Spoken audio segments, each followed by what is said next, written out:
pour un nouveau C'est Manga Méconnu sur les achats du mois du mois d'août. On est au mois d'août, hein, je crois, oui. Donc les mangas et comics du mois d'août. Et vous allez remarquer très très vite que ce titre est mensonger, car oui, il y a quelque chose de miraculeux qui vient de se passer. Quelque chose qu'on n'a jamais vu auparavant, et c'est depuis 26 ans que cela n'est pas arrivé. Il faut que vous vous rendez compte. Un truc de 26 ans qui n'est jamais arrivé, quand même. 26 ans, un quart de siècle. Truc de dingue, et tout ça, c'est que, en gros, les éditeurs, ils ont tout sorti comme ils voulaient au mois de juillet, et en fait, j'ai aucun manga à acheter au mois d'août. Eh oui.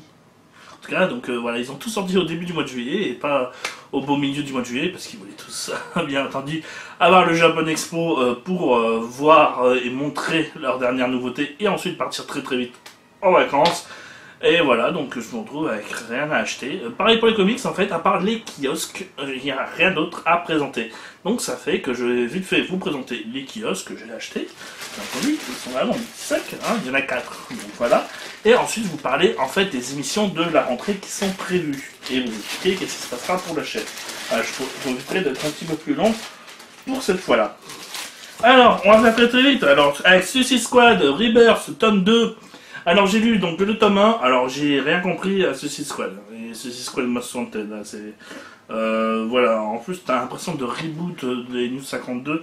Donc pour l'instant je suis vraiment pas très fan.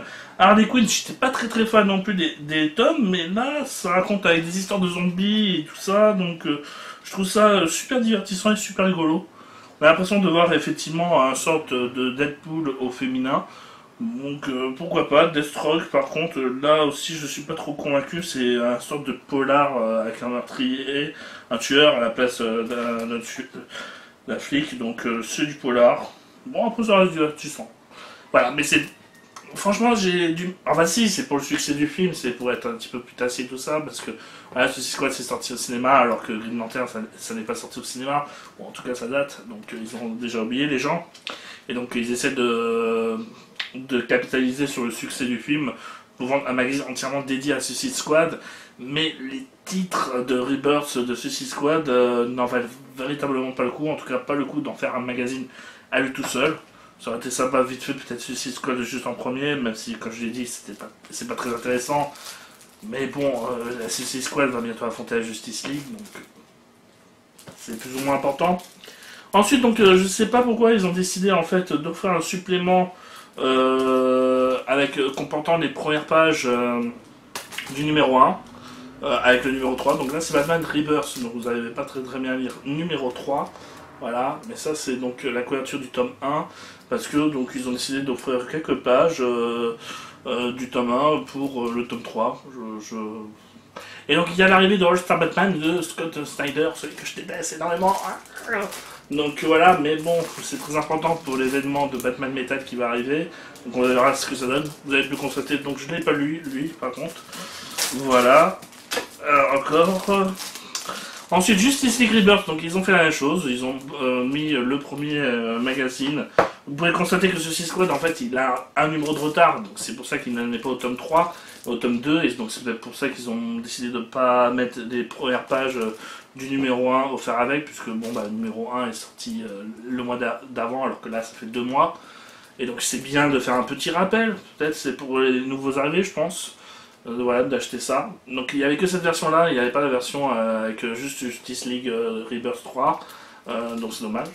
Voilà. Pour l'instant, alors Justice League, c'est pas le meilleur titre, mais t'as Action Comics qui vaut véritablement le coup, ils réaffrontent Doomsday, par contre. Ils aiment bien répéter très rapidement l'arc Superman Death, donc et tout ça qui a énormément marché. Et donc Doomsday ils l'ont réaffronté à peine 2 ans après les News 52. Bah là même pas 3 mois après ils réaffrontent Doomsday et tout ça dans un gros combat.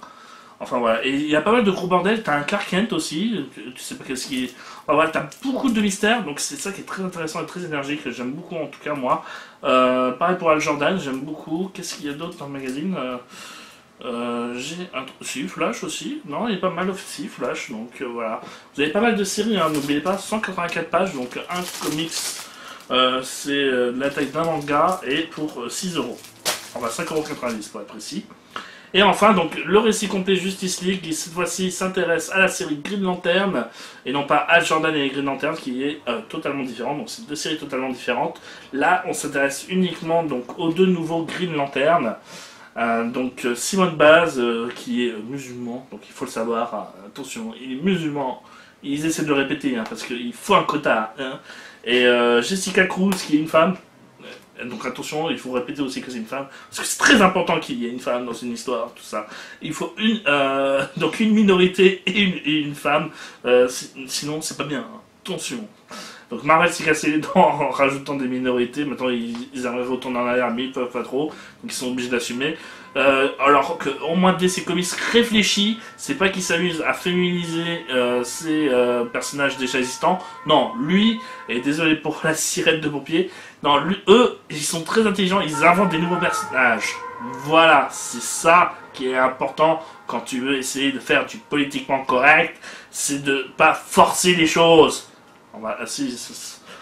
Enfin bon, voilà, ça a semblé beaucoup plus naturel, en tout cas qu'un Thor féminin ou un Iron Man féminin. Hein, bonjour la concurrence. Voilà. Donc, maintenant on va parler des projets de mois de septembre. Alors bon, bah j'ai pu constater une bonne chose, c'est que la communauté YouTube a ce qu'elle veut, c'est-à-dire qu'au lieu d'avoir des émissions originales, personnalisées par rapport à la personne, non, les gens veulent la même chose de tout le monde, c'est-à-dire donc si tu fais du podcast, il faut que ce soit comme Norman Cyprien, si tu veux des émissions de critique, il faut que ce soit comme Joueur du Grenier, ou qui c'est qui fait des émissions de critique, Nostalgia Critique, voilà. Donc c'est ça qui est triste. C'est ça qui est triste. Moi j'ai toujours voulu faire quelque chose de différent. J'ai fait un podcast où je voulais rendre quelque chose de morne, dans le sens pas de montage dynamique, pas de cut et tout ça. Puisque bon, mon personnage était un hamster dépressif. J'ai voulu faire bien avant Joueur du Grenier et Nostalgia Critique, qui se sont mis à changer, à faire de la critique fiction avec Clash Nanar. Bon, voilà, mais à chaque fois, j'ai essuyé plus ou moins des critiques. En tout cas, je suis là depuis longtemps et je suis qu'à 3000 abonnés, donc faut croire ce qui est. Là pareil, c'est Road Trip in Tokyo, vous vous rendez pas compte, c'est une émission qui, mine de rien, a le mérite d'être originale, de proposer énormément de choses, beaucoup de dialogues, beaucoup de commentaires, pour vous permettre et beaucoup d'images inédites, pour vous faire voyager au Japon et pour savoir comment voyager au Japon et quels sont les trucs à faire, quelles sont les stations de métro à prendre, quelles sont les choses à faire, à apprendre pour ne pas être dépourvu là-bas. Vous vous rendez pas compte que c'est énormément de travail, c'est beaucoup mieux. Moi on me demande de faire du vlog. Donc c'est ce que je vais faire dorénavant pour la saison 2. Ça sera un vlog où je vais présenter un endroit, un lieu et tout ça, avec un stream Limo. Je serai juste filmé caméra, je vous apprendrai pas plus et tout que ce que je dirais auparavant. Donc voilà, ça sera très... et je montrerai des images du lieu et puis voilà. Et je mettrai plus les commentaires juste sur le côté pour donner un max d'informations en plus, puisqu'on me demande d'avoir un stream minimum. Donc vous allez bouffer beaucoup de Road Trip in Tokyo d'ici septembre, parce que je veux terminer la saison 1. Voilà, on en est au 12e épisode et je pense qu'il y en aura 16 ou 17, donc je vais essayer de terminer.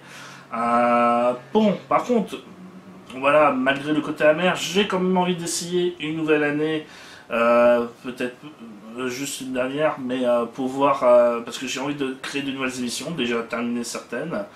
Et en proposer certaines. Donc j'ai envie de proposer total l'histoire du manga et Arnold Schwarzenegger à la rentrée. Donc voilà, j'ai envie de terminer mes films, parce que ça fera pas ça fera plus qu'un film Tokyo Watashi no Sekai et tout ça. Je vais essayer de faire une petite bande annonce pour octobre-novembre, mais je pense que ce sera pour décembre 2018 le film à tout casser, parce que je vais filmer d'autres trucs au Japon en plus de ce que j'ai filmé, et quand j'y retourne en septembre 2018, voilà, je vais filmer d'autres petits trucs.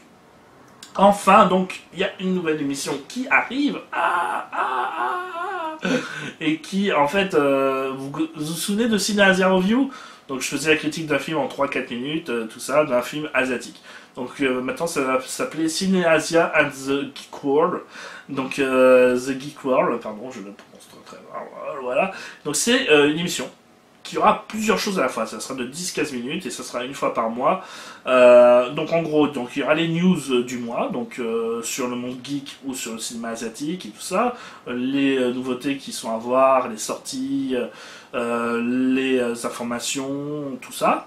Ensuite, donc, il y aura une théorie ou donc le what the fuck du jour. Par exemple, je me verrais bien donner mon avis sur la femme Doctor Who, avec un gros titre putaclic, et la polémique une femme Doctor Who, non, une femme Doctor Who, la fausse polémique. Parce que je comprends pourquoi. Pour moi, en fait, c'est pas ça le problème, que ça soit une femme, le Docteur, vous allez comprendre pour moi que c'est autre chose qui me fait peur par rapport à l'avenir du Doctor Who.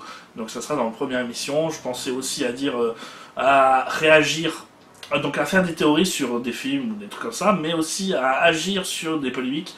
Par exemple, on arrête pas de dire que Suicide Squad c'est le pire film de comics au monde.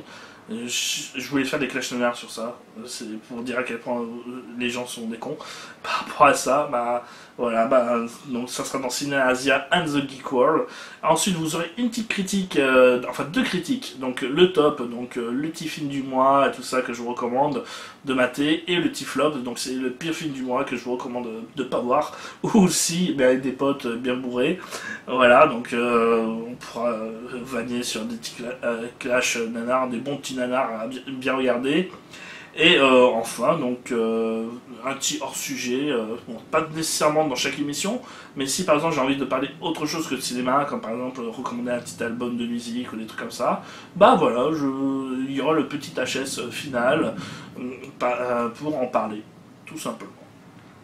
Donc, Ciné Asia Review, je pense que Ciné Asia and the Geek World, voilà, sera donc une nouvelle émission pour la rentrée, pour aborder énormément de sujets et pas uniquement, donc même si ça restera sur le monde asiatique, je tiens à tenir le nom de Total Japan, mais voilà, ça sera sur le monde asiatique, mais c'est aussi chinois, hongkongais, coréen, je m'autorise même à parler d'idole, hein, il n'y aura pas de problème par rapport à ça, mais si je trouve un truc intéressant à dire par rapport au sujet.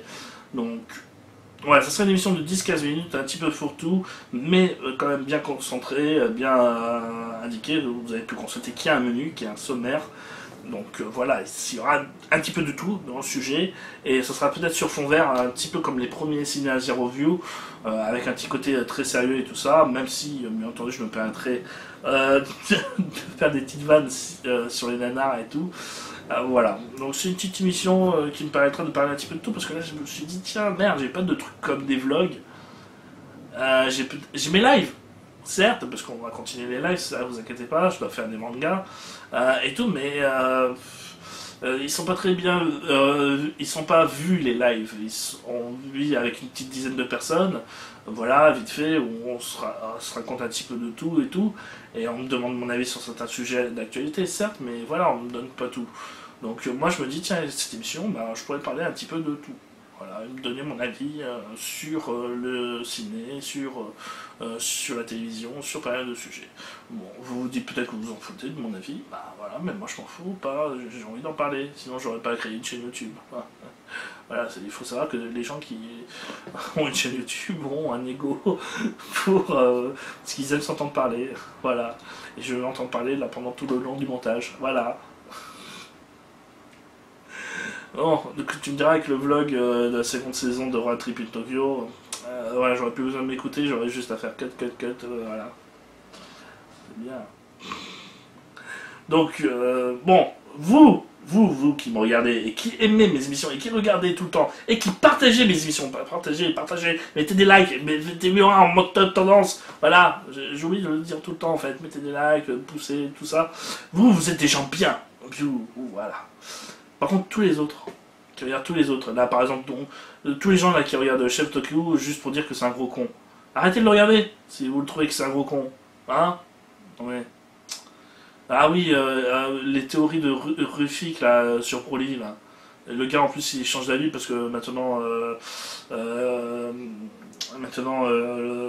le chef Otaku a raison, mais enfin bon, il avait raison depuis le départ, hein, personnellement. Je suis fan de Broly, mais je sais qu'il est pas canon, merde.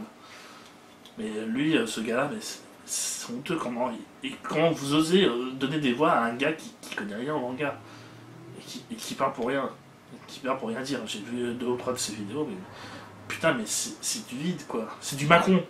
Non, sérieusement, c'est du Macron. Et quand... Ah ouais, il a été président, merde. Je vais dire, mais comment ça se fait que vous lui donnez vos vues? Mais Macron, vous lui donnez ses voix, donc...